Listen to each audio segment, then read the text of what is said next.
During the early days of my lecturing career, I met interesting intellectuals and became friends with them, probably because of my views on things like social structures and human life in general. One of those individuals was also a professor, but of a different branch to mine. Out of respect to his desire, I shall not mention his name. He told me a method of tapping the pain away.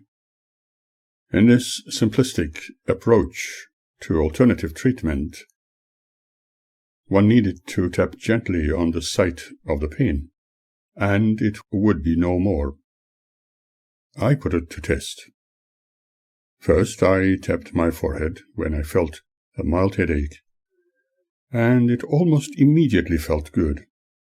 Then I tapped my knee when I hit it accidentally on the corner of my desk. After a while it too was fine, and the usually expected swelling did not eventuate. At first I was very skeptical about this method as an alternative pain treatment. However, afterwards I tried it on other people, and it worked. I believe it has a psychological bearing, if anything. I remember when a child fell on the ground. Although no major damage was present, the shock of falling was devastating, and so I talked to the child that luckily not much of the ground was broken.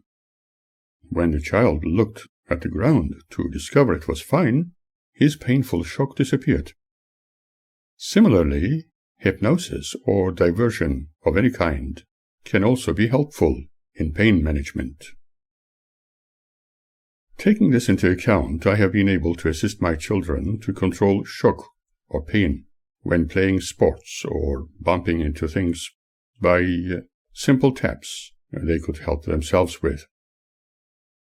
Unfortunately, Magda could not understand this treatment method without drugs, although she was knowledgeable of some drugless therapies and always nullified my help or suggestions, taking a very long time to grasp the benefits of alternatives.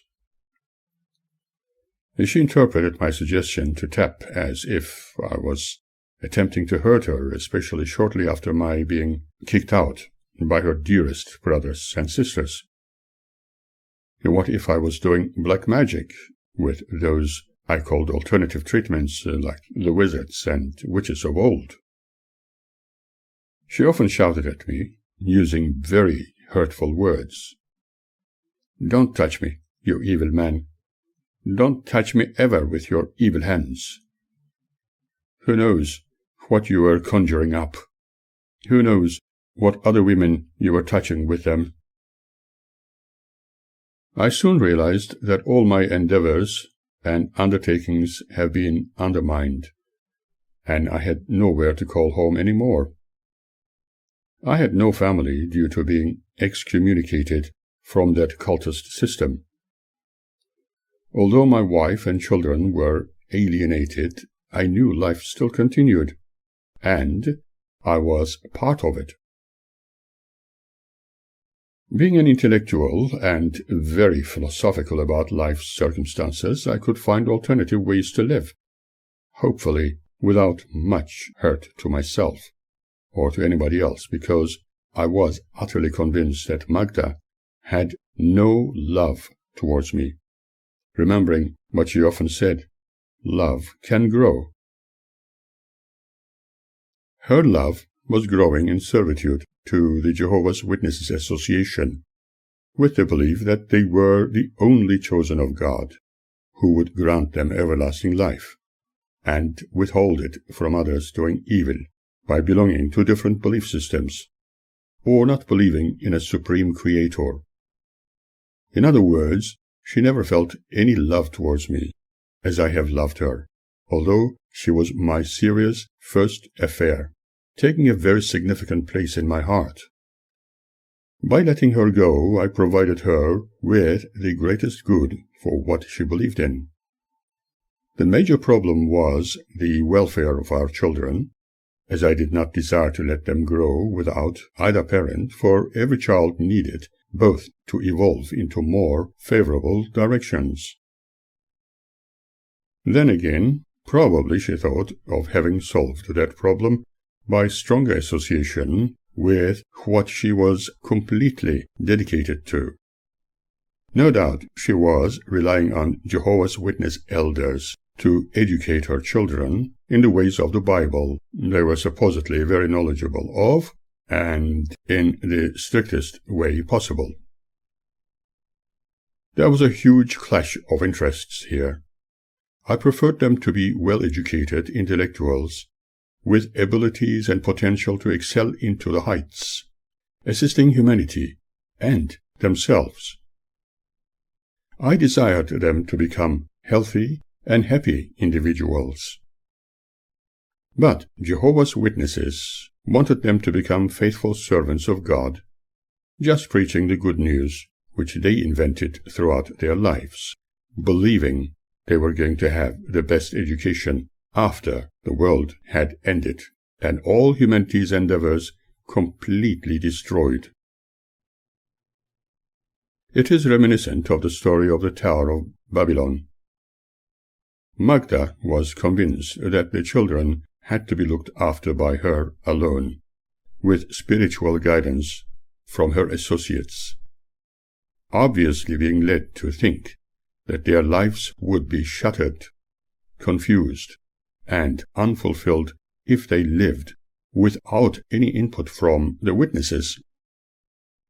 However, if they lived a life of slavery to that organization, like Magda and her beloved brothers understood, they would be literally dulled to strictly only consider the controversial ancient scriptures, thereby becoming unable to think for themselves. This has been the trend Magda continually displayed, always needing her associates' advice for everything. Nature seems to respect people's best interests. If such a restrictive belief system became a major part of their realities, I could only wish for them to grow up quickly and wake up to the real truth. Separations and divorce cases within Australia usually ended up in favor of women in those days. Many men have been badly hurt after divorce. Some women, on the other hand, enjoyed whatever pay for the children's upkeep and welfare they could extract. In certain cases, it might have been right, and I have not been in favor of any kind of separation.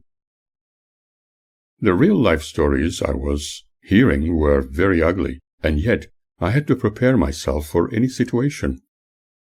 In the case of an imminent separation, what might happen with the children?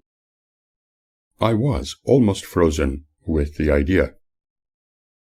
Even if I decided not to dwell on this issue for a while, without ignoring it, I was nevertheless worried. Normally ready to face anything in life, I found this matter devastating above many other tragic circumstances, for I was extremely concerned about the welfare and mental health of our children. I spent a considerable time, whenever there was a chance to do so, talking to other people, like those at the Theosophical Society, to discover ideas on how best to cope with the situation. But additionally, listening to professional advice also helped me greatly. How wonderful it is that there are people who listen to others, making a few suggestions without forcing one to accept anything, unlike the witnesses. In my spare time, I conducted meditation sessions there, which were attended by a number of people who were happy to come back and experience more. In reality, it helped me calm my frayed nerves. I made a number of friends and started frequenting their residences. It was good to know that I was not completely lost or abandoned in a world of uncertainties. With my other friend Ross and his friends, we practiced semi-rock music and met several people from the television industry who appeared in a variety of programs. I met a number of eccentrics, poets, bankers, solicitors, retired government officials, and scientists with a common aim. They were all asking similar questions like me. What is life about? Is this all there is to it?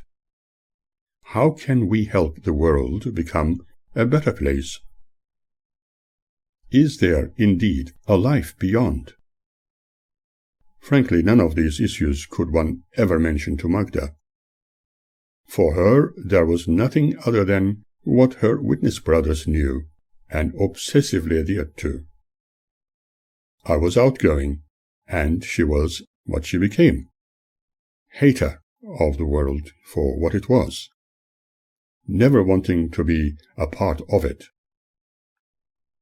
Besides, the places I was frequenting could only be those where witches and evil scientists called upon the frightening spirits, as she declared many times, without knowing anything about them. Whenever she had a brief glimpse of those friends, she spoke of them quite abusively. Old wisdom declares, "Show me your friends, and I will tell you who you are." She did not like them. For her it was like, "Show me yourself, and I will know who your friends are." There was a time when I wanted to discover a little more about the Victorian Spiritualists' Union, without the need to tell anything to Magda, as briefly mentioned earlier. One Sunday afternoon, she went with all three of the children to see her brothers, probably reading Bible texts, and I decided to go to the city and attend the Spiritualist Union gathering at 71 to 73 Beckett Street, just to see what was happening there. I felt extremely free. The people were friendly and welcoming. They sang a few old well-known hymns, had a short lecture about life's continuity, and a psychic lady, Millie Heinemann, gave overhead readings. She sounded very accurate, and I was happy to have gone there to discover a completely harmless and helpful activity. Millie made mention of certain issues when speaking to me regarding my unfortunate nightmares.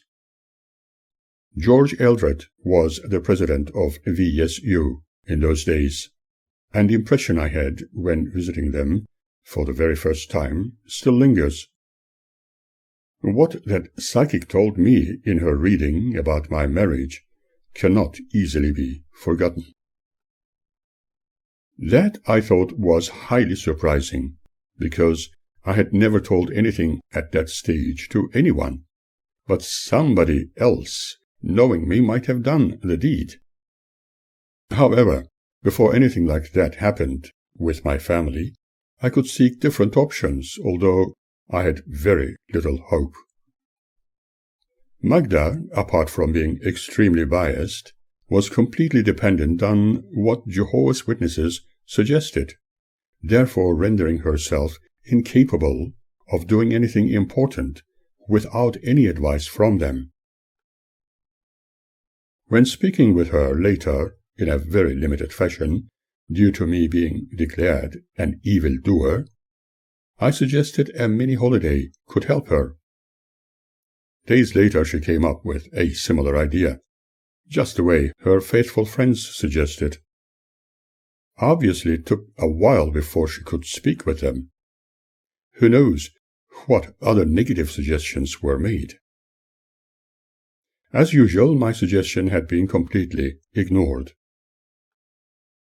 One hoped that what we were experiencing at the time was a bad dream from which we needed to wake up quickly.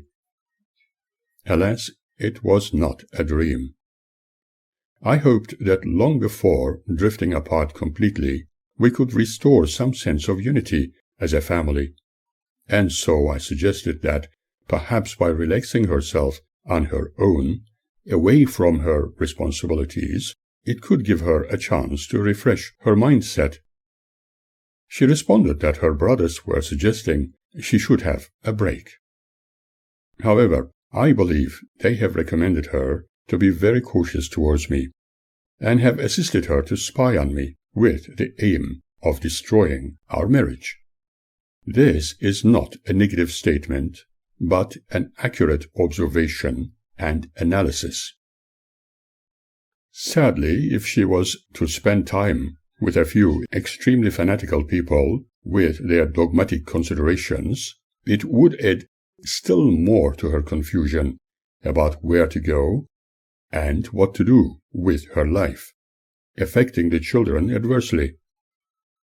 However, if it was at all possible, with a clear mind she could hopefully make the right choices. On the other hand, I was prepared for unexpected surprises. She had the backing of a whole organization, whereas I had no one to turn to other than the justice system of the country. According to many people I have spoken to, as a male and citizen of Australia, I would end up losing everything I had worked hard for. That did not sound promising.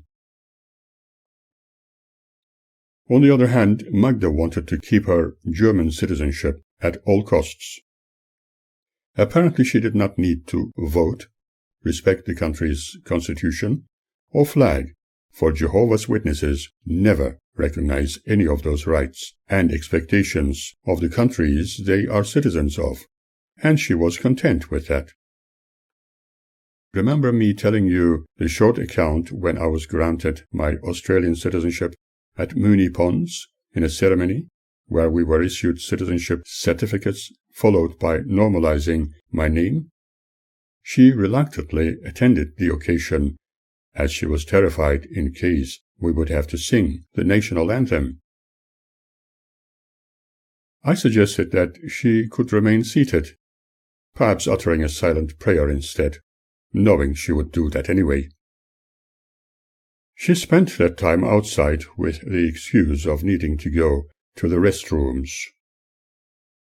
What I discovered is that many witnesses live on government handouts while doing God's service in a world which is ending, and some of them prefer to live on borrowed money.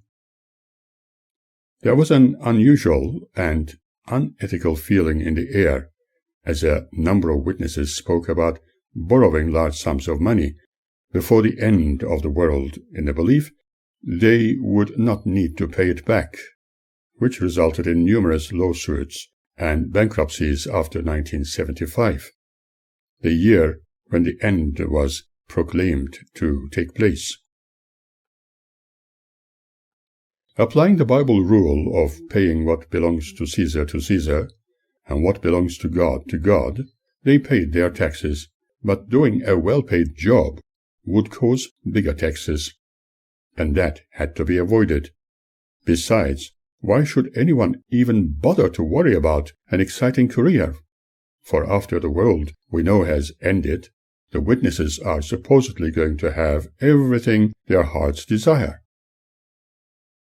I was not sure whether Magda considered citizenship of Australia later, probably expecting that she may not need to bother, for Armageddon was just around the corner. However, for now, we had our hands full with current concerns. All those cult-based expectations from their so-called governing body was to keep them focused only on kingdom interests, so that their members of the slave class would give their undivided attention to the supposed task ahead. Interestingly, I had a strong feeling that one of her faithful sisters suggested that she should be careful when her husband agreed for her to have a holiday, as he may have an ulterior motive. Just imagine if he decides to disappear with the children due to his overseas connections. You might ask me why I felt that way. It is because I had been psychoanalyzing her from every conceivable angle in an effort to try to understand and help her. She was inflicted with dangerous phobias, and as you will later discover, she did exactly what she expected of me, abducting the children and disappearing. However, she did not consider her actions as being illegal, for her advisers were certainly not cognizant about the law. As observed, she was completely dependent on her witness brothers and sisters' advice for every move she made. When she decided to seemingly holiday in Hobart, probably staying with the Straubachs, it had to be for a reason. It could have been just to get a little closer to her brother Siegfried, who had a certain affection towards her, but she could not see it. Any closeness of this kind would be taken as, "But he is my brother." Nevertheless, I was to become mother and father to my darling children for the duration of her holidaying. I was full of hope, thinking that we could perhaps reverse the condition at hand, if everything was more favorable a little later. My main desire was to enable ourselves to change what had become a routine with our children, because for a considerable time they were never allowed to greet me, never properly talk to me, never want to go out with me to the city or to parks, and indeed never laugh with me any longer. They were well indoctrinated. Their lives were based upon Magda's individualized principles of going to school and never making any friends unless those friends were from Jehovah's Witness families, coming home and telling everything they had done at school. They were not encouraged to learn anything worldly, and their going to school was only due to the law they had to respect. As far as witnesses were concerned, the only education the children needed was through Bible study and attendance at the Kingdom Hall to learn all about Jehovah. If their mother discovered that they had played with children belonging to the worldly families and that they skipped praying to God for their food, they were in desperate need to be disciplined, according to witness teachings. In other words, they needed to be punished harshly on a daily basis. This meant being totally abused, either verbally or physically, by being beaten with wooden spoons by their mother. In reality, they were expecting the same from me, but soon discovered it was never the case. However, whenever I endeavored to talk to the authorities about this in detail, I can assuredly say that I was neither taken seriously nor any investigation was forthcoming. I felt I was indirectly being laughed at. Remember, men were never taken seriously, for every male was categorized in the same light. Although all men could not be the same, unless much of the social wrongs were allegedly committed by them, whereas women were not always angels either. I felt I had no choice but remain a silent sufferer for a very long time. What the children were telling me was unthinkable. When Magda was uncontrollably angry with them, and this was a daily experience at home, especially when I was at work, she was ordering them to take their underwear off, so that she could break those spoons on their buttocks for wrongs they might have done several days before. For instance, they may just have spoken to their dad, the wicked man. I remember one of our daughters crying and asking her mother's forgiveness for accidentally talking to her daddy. She would usually shout, reminding them, "I told you I was going to keep my promise." It was so strongly etched in their minds that Jehovah wanted their mother to punish them, so that they learned how God wanted them to behave and become faithful servants. This faith was eventually going to encourage them never to want to associate with their father, who chose the evil ways of the world over Jehovah's kingdom. Remember, the children were inflicted with extreme fear about the end times and the destruction of disobedient people through their literature, which is geared to teach young ones the ways of God's seemingly righteous organization. They all displayed extreme fear, even in front of me. When I asked them why they were so fearful, their unanimous answer was, "But that is what Jehovah wants moms and dads to do."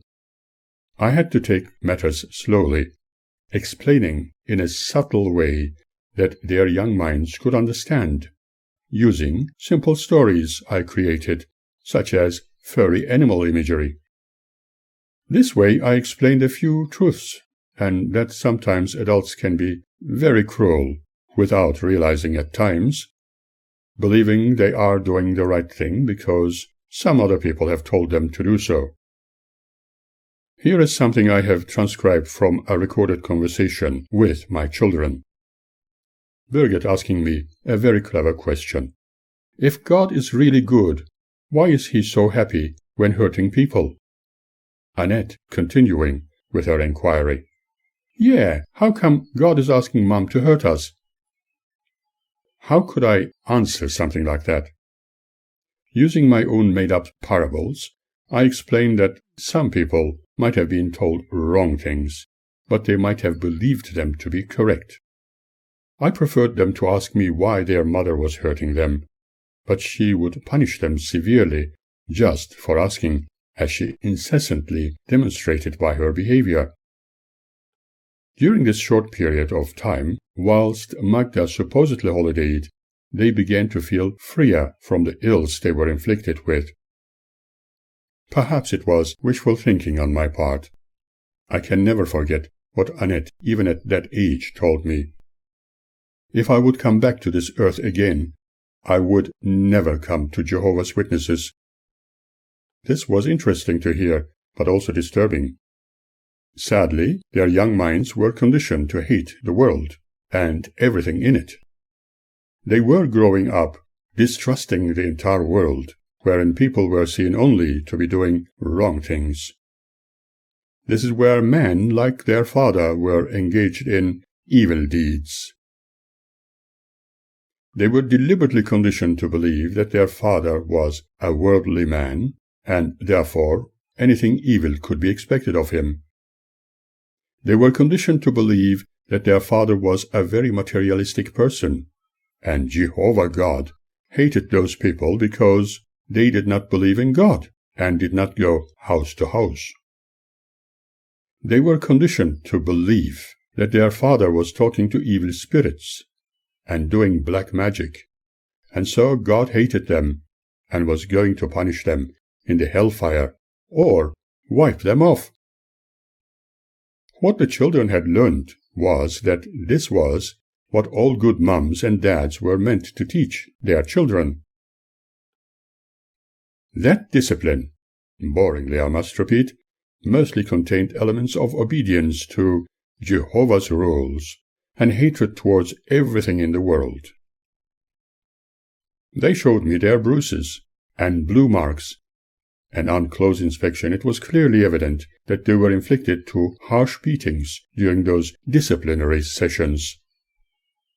They were told that if their father was a proper man, he would do all that disciplining and not leave it all to their mummy, for it was very tiring.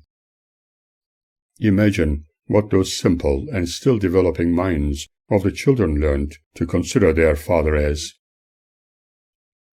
All the hurts they experienced they also expected to have from me, and therefore became completely withdrawn and fearful. In fact, Magda strictly told them never to tell about their hurts to their father, as he could not understand due to being so thick and ignoramus, and perhaps even punish them. As one can see, there was no sense or logic in this. How could one even consider something like that from me, punishing my children because of their complaints about how they have been hurt? Claude was very young at the time, and not quite able to understand what was going on. During their mother's absence, we had much to work on, but a soupçon of fear remained within my mind. Hopefully, the damage done would have no major effect on their characters in the future. Doubtfully I contemplated that only time would tell. But as the years rolled, time proved me correct. I wanted to give them a chance to be children again. I also hoped I was not doing something terribly wrong by being the way I was towards them. I did not believe in pitting them against the other parent, for both parents are very important in children's lives. I knew that my standpoint was seen as very childish, but I could live with it. However, during the days since that visit by the Judicial Committee, as our marriage deteriorated further, I was keeping away prior to her holidaying. On one hand, to make her realize how it felt without my presence, allegedly being a wicked person, and, on the other, the effect of her total rejection on our relationship when I was never allowed to get close to her due to her extreme opposition to the evil I supposedly represented according to Jehovah's Witness indoctrination. In other words, she was happier without me.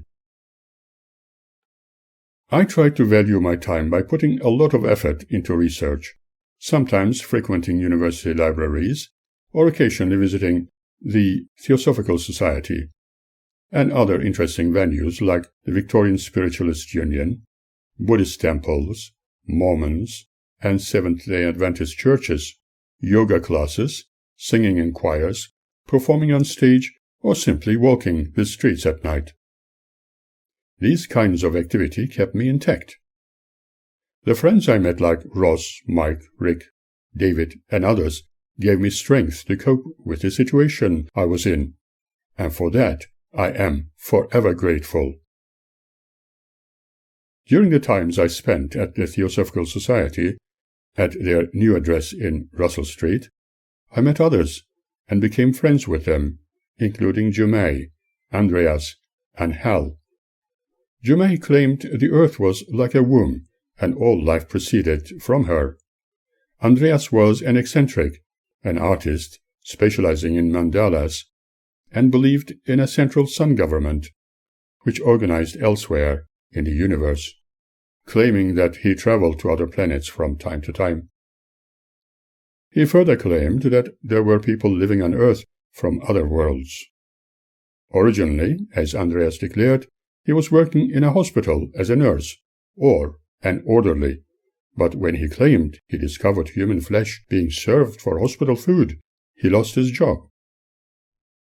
He often called himself a medicine man and a doctor, visiting his friends in hospitals to talk to them, and as he said, they were healed. He experienced a very ugly time during the Nazi occupation of Europe, and spoke perfect Hungarian, escaping into Belgium during the war years, and later migrated to Australia. He reacted furiously if anybody referred to his Hungarian background, insisting he was Belgian. But he never spoke that language, not even French, which is commonly used in that country, and had a broad Hungarian accent. Germain was one of his close friends. Hal was originally a mathematician and often used to lecture at the Theosophical Society about reincarnation until his passing. His written words contained his philosophies and predictions. He even spoke about how much he was looking forward to reincarnate and promised he was going to talk to us again, face to face. I'm still waiting to see him in his newly reincarnated self. My friend Ross admired his teachings. I was also introduced to a number of female friends. One of them was young Andrea, who was keen about the French language and art, just like me. As you may call, she lived in the Chelsea-Frankston area with a group of others, and I was told she was modeling for photographers and artists. On those occasions when I felt like ending my existence, she was there to stop me, showing me that there were alternatives to life's circumstances, and I'm again unable to express my gratitude sufficiently. I could love her forever as a friend. She was real, not artificial, and very spiritual, but never dogmatic, full of smiles and never boring. After moving to Elwood, I used to frequent an Italian sweet shop in Glenhuntly Road, close to the ABC television studios, where Christina was employed. She worked in their Radio Australia section and was doing sportscasting for a while. She was familiar with occult sciences and had nice diction. The only relationship I considered was to remain purely as friends, meeting her in the city for a cup of coffee. Interestingly, she believed in magic and witchcraft. I certainly had a wide variety of friends. I thought that having a friend who one could trust and discuss things with which were personal to her, like those she felt in need to inquire about, could take one's mind into more constructive directions, and helping somebody in this way, especially as a psychologist and genuine friend, was certainly priceless. However, earlier Magda kept expressing her disgust about me being unfaithful to her for a long time, accusing me of having relationships with other women, preferring to kiss them instead of her, and enjoying their company without it being the case. When I was absolutely certain that there was no hope any longer to live as a married couple, then I could perhaps consider other partners to have close relationships with, for, after all, I needed to love someone whose love towards me was genuine and did not need to grow, like Magda's. Some of the witnesses Magda closely associated with were quite capable of inflicting people with extreme fear and embarrassment. I, on the other hand, was determined not to experience any of those emotions. The time finally came, and I was still young enough to fall in love again and forget the wasted years. Now, when there was an opportunity for me to build a new relationship with a woman I could fall in love with, that would be perfectly natural as long as she also loved me. Behind every successful person, there is a good partner, and that goes for both genders. Now I could easily answer my dreamt-of first love with affirmatives to her questions of me willing to smell the other flowers in the world.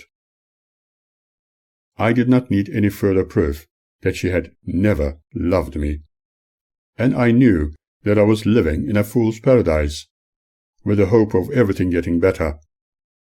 She repeatedly told me that a good psychologist would make things better with his family first. Her ideal was complete dedication to the Jehovah's Witness way of living, wanting me to deny everything I studied and never practice psychology, never have any hobbies, and even abandon my interest in electronics. Therefore, talking to some interesting women from now on was going to be most refreshing, for there was no hope for us to rekindle the fire we had once dreamt of. It was certainly far better than being forced into living on the streets, like the other abandoned and homeless, without hope or dreams. I am not making any comparisons here, for everybody is unique in their own way. However, I had to be very cautious so as not to appear as if I was eagerly flirting, for I did not want to cause distress to anybody. When I met Andrea, as mentioned before, her interest in the French language and modeling for artists and photographers was a welcoming change, and she loved the sea, the sun, and outdoors, just like me. I met her more often when I knew I had no family, without neglecting my beloved children. We exchanged many ideas and shared time together, but I still preferred to remain a little cautious. Nothing very serious was happening between us. My marriage continued to become more and more a distant dream, and eventually it was completely beyond repair. Therefore, I did not see any reason not to develop a stronger and permanent affair with someone else, for I appreciated that life is much nicer and fulfilling when shared with people who truly love each other. It was far better than feeling miserable and suicidal. My marital status in tatters, I was pushed more and more out the door. After a period of living a life of loneliness, I did not feel guilty for talking to another woman. Interestingly, Magda always considered my talking, let alone working with women in general, as a worldly engagement towards sinning in the eyes of her God. However, it was wonderful to spend some quality time with a friend of the opposite gender. It was a very human thing all others, male or female, could engage in, and was not the practice of a sinning world, as the witnesses prefer to think. This may be one of the reasons why Jehovah's Witnesses subtly segregate women in their midst and never give them an opportunity to excel. But they have an excuse for that, wherein they speak of respect to the divine law as indicated in the Holy Scripts. During my dreaming of a happy marriage, I could not think of it being a very natural thing. But when I discovered I had no marriage, no home to go to, and everything was as Jehovah's Witnesses willed, although supposedly against their principles, I felt completely rejected, while they kept encouraging Magda to break away altogether because of my not being in their truth. I was now finally beginning to feel what real freedom was, and I am forever grateful for their skillful endeavors in separating us in the name of their righteous God. Perhaps I should replace the word God with their governing body. Again, repeating myself, my subsequent engagements with people interested in things like me were certainly far better than committing suicide, as certain others hoped I would. I am not saying this lightly, for it is based on further considerations. I was not really surprised to learn that Magda and her witness brothers and sisters hoped for my untimely demise, for much later I discovered Magda had declared that I was dead. When questioned, she would say, "Anybody who is dead in the eyes of my God is dead for me also, in every other way." Magda had proved that she could show some form of interest in rebuilding our family, but only on the advice from some of her dearest brothers. I could see in her eyes the uncertainty about how she could cope with the situation she was led into by the divine advice given by her only friends she was completely dependent upon.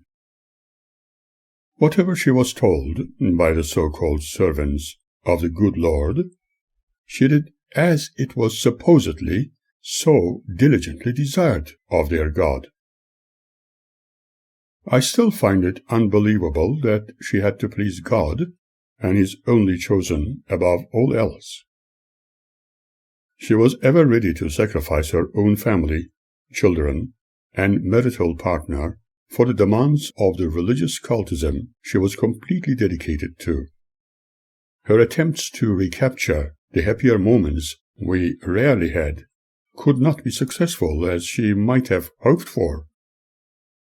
She was doing everything under the watchful eyes of the witnesses, hoping that I would yield to the demands of her only friends. I had no interest in having the company of those who had taken all her decision-making away, turning her into a witness-controlled zombie. They certainly found fertile ground in her. She might even have realized that we had gone too far down and broken to pieces, but the fault always had to be mine, for her elders had told her so. It was better for us to go our separate ways and create some meaning in our lives.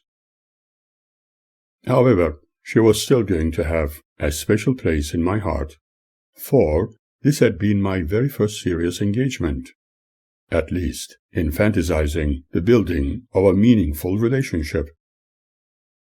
It was a wonderful dream, which turned into an horrendous nightmare.